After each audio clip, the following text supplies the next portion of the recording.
그리스도인은 술과 담배로부터 분리해야 합니다. 음주는 국가적인 큰 문제입니다. 수많은 사람이 음주로 인해 생명을 잃습니다. 음주는 가정 파괴와 폭력, 부도덕한 행위와 연결됩니다. 음주운전은 여러 사람의 목숨을 잃게 만듭니다. 습관적인 음주는 정상적인 생활이 불가능하게 합니다. 술에 쪄들어 있는 사람은 직장 생활을 유지할 수 없습니다. 술김에 저지른 잘못으로 인해 평생 쌓아왔던 명성이나 지위를 한순간 잃어버리는 사람도 있습니다. 술김에 저지른 폭력은 가정 불화를 일으키고 그런 가정에서 자란 자녀들을 불안하게 만들 수 있습니다. 성경에서 와인이라고 표현된 것은 포도에서 나온 생산물로 천연 포도주스와 알코올성 포도주 모두를 가리킵니다. 그것은 문맥에 따라 음료를 말하는 것인지 술을 말하는 것인지 구분해서 보아야 합니다. 똑같은 단어라도 그것이 음료를 말할 때는 기쁨과 복의 상징이며 언제든 허용이 됩니다. 그러나 그것이 술을 말할 때는 해로운 것이며 언제든 거부됩니다. 잠언 20장 1절은 말합니다. 포도주는 조롱하게 하는 것이요 독주는 날뛰게 하는 것이라.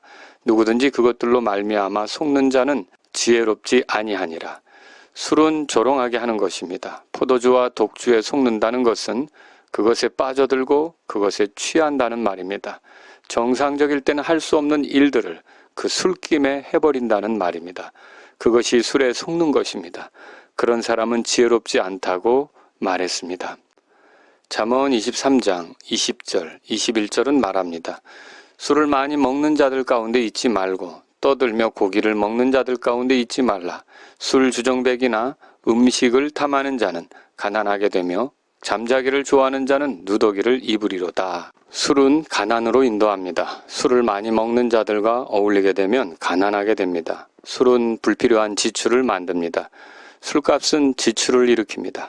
술로 인해 생긴 문제를 뒷수습하기 위해 돈이 지출됩니다. 술로 생긴 병을 치료하는 것, 술로 생긴 사고를 수습하는 것, 술로 인해 누군가를 피해 준 것에 대해 보상하는 것은 다 불필요한 지출을 만드는 것입니다.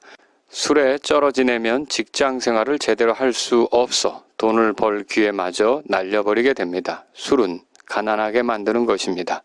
이사야서 5장 11절을 보십시오. 아침에 일찍 일어나 독주를 따라가되 밤이 될 때까지 계속 따라가 마침내 포도주로 붉게 된 자들에게 화가 있을지어다. 술은 화를 불러옵니다. 아침부터 일찍 독주를 따라간다는 것은 술에 쩔어 지내는 그림입니다. 밤이 될 때까지 포도주로 붉게 된 자들은 술 없이 살 수 없게 된 자들입니다. 그런 사람들에게 하나님 말씀은 화가 있다고 했습니다. 술 주정꾼들에게는 화가 있다는 것입니다. 창세기 9장 20절에서 23절을 보십시오. 술은 벌거벗음과 수치를 가져옵니다. 노아는 포도주를 마신 뒤 취했고 벌거벗었습니다. 그리고 이 일로 인해 노아의 집안에는 문제가 생겼습니다.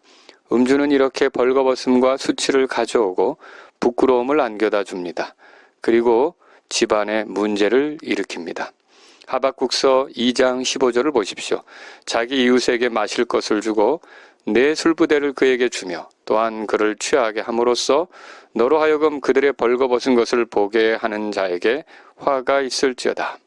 이웃에게 술을 권하는 것은 주께서 싫어하십니다. 많은 사람들이 예수님께서 물로 포도즙을 만드셨던 그 첫 번째 기적을 인용하면서 음주를 합리화하려고 합니다. 하나님께서는 결코 자신의 말씀에 반하는 행동을 하시지 않습니다.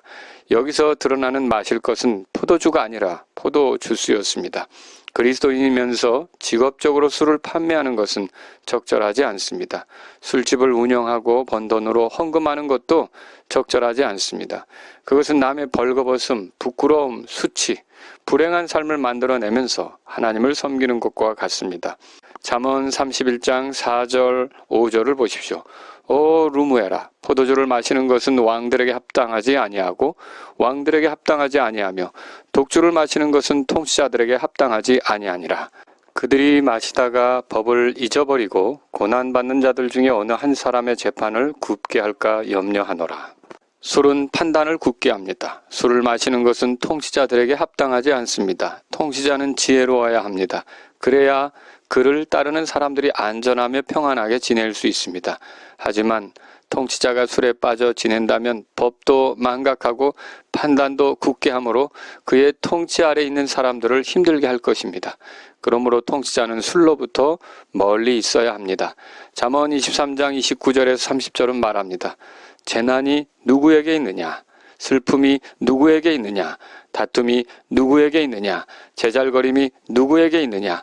까닭없는 상처가 누구에게 있느냐? 붉은 눈이 누구에게 있느냐? 오랫동안 포도주에 머무는 자들에게 있고 섞은 포도주를 구하러 다니는 자들에게 있느니라. 술은 재난을 불러옵니다. 슬픔을 일으킵니다. 다툼을 만들어냅니다. 시끄럽게 떠드는 일을 만들어냅니다. 주사를 부리는 사람은 했던 말을 계속 해댈 수 있습니다. 상처와 충혈된 눈, 이 모든 것들이 술에 의해서 만들어지는 것입니다. 이사야서 5장 12절에서 14절을 보십시오. 음주는 지옥으로 가는 확실한 길입니다. 술을 먹으면 지옥 간다는 말이 아니라 하나님을 등지고 제멋대로 사는 삶이 술과 연관되어 있다는 말입니다. 모든 술꾼이 딱 한 잔으로 음주를 시작합니다. 처음에는 사람이 술을 마시지만 나중에는 술이 사람을 마십니다. 술은 속이는 것입니다. 또 그리스도인은 흡연을 하지 않습니다. 흡연은 중독성이 있습니다. 흡연은 신체에 해롭고 치명적입니다. 흡연으로 폐암, 구강암, 구취를 일으키고 이가 누렇게 변색되게 합니다. 흡연은 성령님의 전인 우리 몸을 망치는 행위입니다.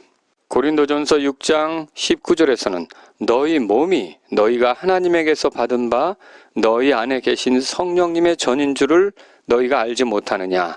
너희는 너희 자신의 것이 아니니 그렇게 말했습니다. 우리 몸이 하나님의 거처라면 우리 몸을 해롭게 하려고 해서는 안 됩니다. 흡연은 우리 몸을 망치게 합니다. 흡연은 심리적으로 불안하기 때문에 그것을 해소하는 차원에서 한다고들 말합니다. 하지만 그리스도인은 모든 염려를 주께 맡기며 기도할 수 있습니다. 흡연은 불신자들이 보기에 좋지 않은 습관입니다. 그것이 해롭다는 것을 알기 때문에 요즘에는 건물 내에서 흡연을 제재합니다. 만일 복음을 전하기 위해 입을 벌렸는데 역겨운 담배 냄새가 난다고 가정해 보십시오. 복음을 전하는 입에 흡연이 없는 것이 지혜로운 선택입니다.